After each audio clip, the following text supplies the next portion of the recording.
Des milliardaires plus nombreux que jamais dans le monde, une affaire qui embarrasse beaucoup le nouveau gouvernement, les dessous de la prolongation de Mbappé au PSG ou encore les dernières actualités en bref. Salut, c'est Hugo, j'espère que vous allez bien. C'est un vrai plaisir de reprendre cette semaine avec vous et on est parti donc ensemble comme chaque jour pour une nouvelle plongée dans l'actualité en une dizaine de minutes. Et au passage, je le dis pour tous les nouveaux, ce format, mais ça vous intéresse, est aussi disponible en version podcast, donc en version audio. Pour ce faire, vous tapez Hugo Décrypte sur votre application de podcast ou sur Spotify ou sur Deezer. Vous vous abonnez évidemment pour ne pas les louper, puis comme ça c'est une bonne façon aussi de suivre les actualités au quotidien en version audio. Et on commence donc avec le sujet à la une de ces actus du jour. C'est un chiffre qui tourne beaucoup dans les médias depuis ce matin et qui mérite qu'on l'explique. Selon un rapport de l'ONG Oxfam qui lutte donc contre les inégalités, et bien depuis 2 ans, il y a un nouveau milliardaire dans le monde toutes les 30 heures. Il y a en effet aujourd'hui dans le monde 2668 milliardaires, enfin peut-être du coup un de plus selon quand vous regardez cette vidéo, soit près de 600 supplémentaires depuis 2020 selon le magazine Forbes. Alors d'où viennent ces nouveaux ultra riches? Eh bien selon l'ONG, ce sont des hommes ou des femmes d'affaires de 4 secteurs en particulier.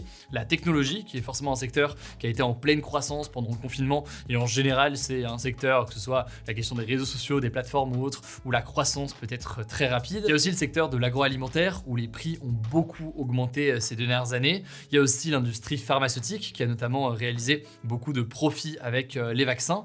Et enfin, on peut citer notamment les énergies, dont le prix a beaucoup augmenté récemment. Et pour bien comprendre, là, quand on parle de ces augmentations de fortune, en fait, on parle d'augmentation de fortune théorique. C'est bizarre de dire théorique, mais c'est théorique dans le sens où un certain nombre de ces personnes-là seraient milliardaires si elles vendaient les actions qu'ils ont de telle ou telle entreprise. Par exemple, comme la valeur en bourse d'Amazon a énormément augmenté depuis 2020, eh bien, la valeur des 10% d'Amazon que possède Jeff Bezos, son fondateur donc, a augmenté de près de 45 milliards de dollars. Mais cette augmentation, ça ne veut pas dire forcément que cet argent s'est retrouvé en augmentation directement aussi sur son compte en banque. Simplement, eh bien, c'est ces actifs qui font donc que sa fortune augmente. Alors en l'occurrence, cette communication d'Oxfam, elle n'arrive pas forcément au hasard puisque l'ONG communique sur ces chiffres à l'occasion de l'ouverture dimanche soir du Forum économique mondial de Davos en Suisse. C'est donc un sommet où se réunissent toutes les grandes fortunes du monde, mais aussi des chefs d'État ou encore des entreprises. Donc l'ONG appelle les différents gouvernements du monde à taxer beaucoup plus les personnes les plus riches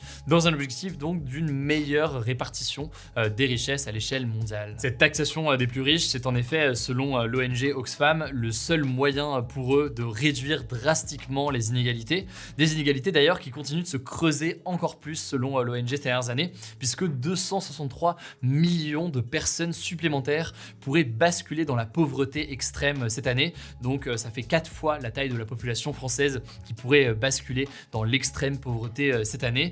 Et ça tient notamment à la flambée des prix, que ce soit de la nourriture, du blé, du carburant, du gaz ou même de l'électricité, causée notamment par la guerre en Ukraine ou encore par les sécheresses. On en a beaucoup parlé ces derniers jours, avec aussi les risques importants de famine. Bref, c'est donc un rapport qui risque de faire beaucoup parler. Si vous voulez plus d'informations, je vous mets comme d'habitude un petit lien directement en description. Allez, on continue avec un deuxième sujet, c'est le dénouement d'un feuilleton dont on a déjà parlé d'ailleurs il y a environ 2 semaines, il me semble, sur la chaîne, dans ce format des actus du jour. Un feuilleton qui devenait très politique ces derniers jours, celui de l'avenir du footballeur français Kylian Mbappé. En effet, alors que son contrat au Paris Saint-Germain, où il joue depuis 5 ans, arrivait à expiration cet été, eh bien, Kylian Mbappé était courtisé par tous les plus grands clubs européens, surtout évidemment le Real Madrid. Et à côté de ça, eh bien, le PSG et le Qatar, qui possèdent donc le club, cherchaient par tous les moyens à le convaincre de prolonger et donc de rester en France et au PSG. Alors donc finalement, samedi soir, fin du suspense, Kylian Mbappé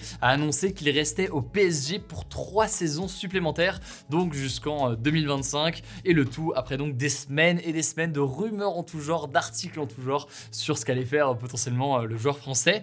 Et donc en France, beaucoup se sont réjouis d'une très bonne nouvelle de fait pour le football français et pour le sport français.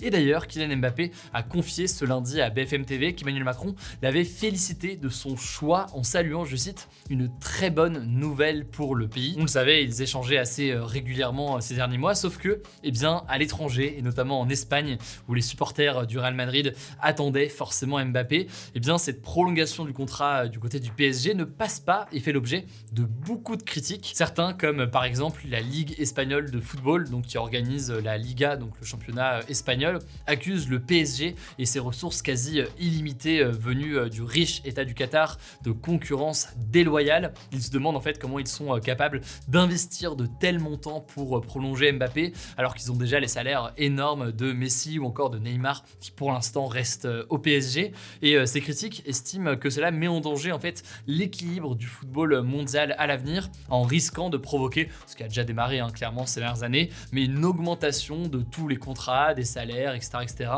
Des différents joueurs. Et donc là-dessus d'ailleurs, concernant le salaire de Mbappé, il y a beaucoup de rumeurs qui ont circulé sur les chiffres autour de cette prolongation.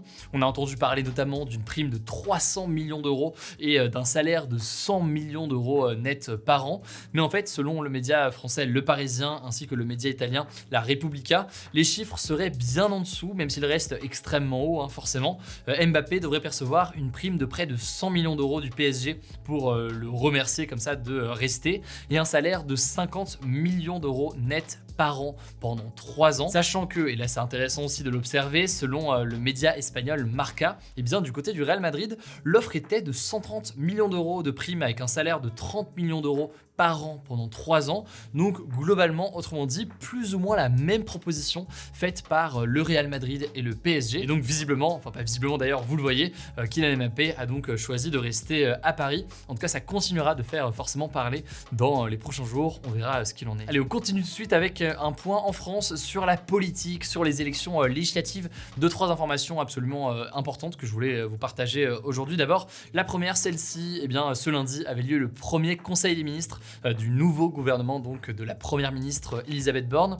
Au passage là-dessus, 2 ministères dédiés spécifiquement au logement et au transport seront créés après les élections législatives. L'absence en fait de ces 2 ministères au transport et au logement lors de l'annonce du nouveau gouvernement vendredi avait suscité une certaine inquiétude chez les acteurs de ces 2 secteurs. Et donc pour ceux qui se demandent, il y aura bien notamment un remplaçant de Jean-Baptiste Djebbari pour le ministère des Transports. On verra si le nouveau ministre ou la nouvelle ministre sera aussi actif sur TikTok. Deuxième information qui fait la une de la plupart des médias ce lundi, et on en a parlé nous beaucoup ce week-end, notamment dans les actus du jour qu'on a posté sur notre compte Instagram Hugo Décrypte. Le ministre des Solidarités, de l'Autonomie et des Personnes Handicapées, Damien Abad, est accusé de viol par 2 femmes, selon une enquête du journal en ligne Mediapart que je vous mets directement en description.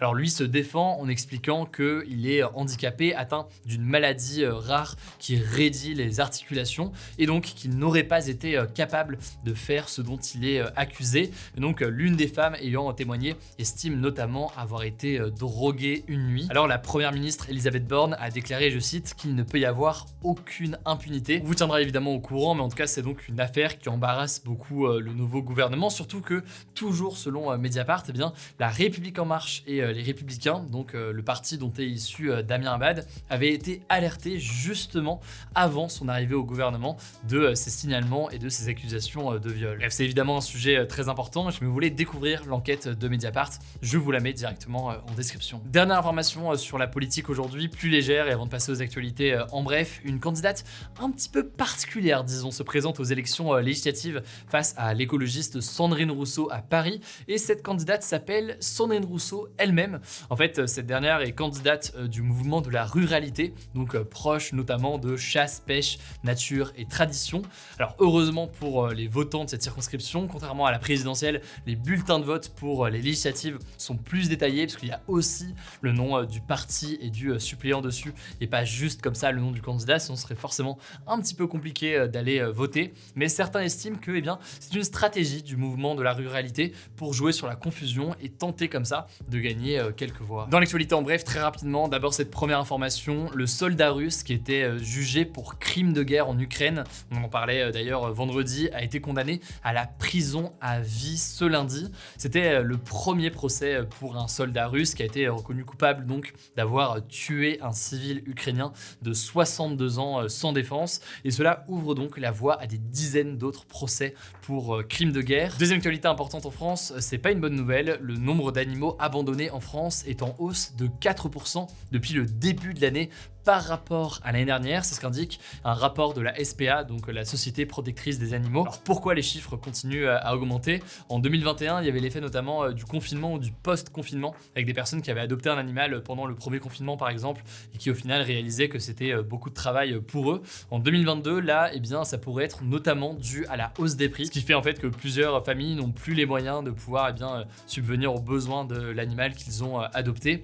Pour information, la France était déjà en 2019 le pays européen où il y a le plus d'abandons d'animaux, avec plus de 100 000 abandons d'animaux par an. Dernière information pour terminer, un petit peu étonnante, là aussi j'en ai parlé sur Instagram ce week-end, dans l'état du Colorado et dans la ville de Denver aux États-Unis, eh bien les habitants ont vécu une chute de température extrêmement brutale ce week-end en moins de 30 heures, alors qu'il faisait 32 degrés vendredi après-midi, la température est descendue à moins 1 degré dans la nuit de samedi à dimanche, et les habitants en fait se sont réveillés sous 30 cm de neige. C'est en l'occurrence des phénomènes qui peuvent arriver notamment dans cet état avec des chutes de température assez importantes, mais là en l'occurrence quelque chose d'assez inédit. Alors je vous propose un petit débat aujourd'hui, c'est un débat sportif, je sais pas si ça va vous plaire ou pas, écoutez on le met quand même comme ça. Kylian Mbappé a-t-il raison de rester au PSG? Et pour participer ça se passe directement dans l'onglet communauté de cette chaîne YouTube, et ce sera tout pour ce nouveau résumé de l'actualité en une dizaine de minutes. N'hésitez pas à vous abonner évidemment, je ne sais pas encore le cas, pour ne pas louper les vidéos suivantes. Prenez soin de vous, prenez soin de vos proches, et on se dit à demain pour une nouvelle vidéo.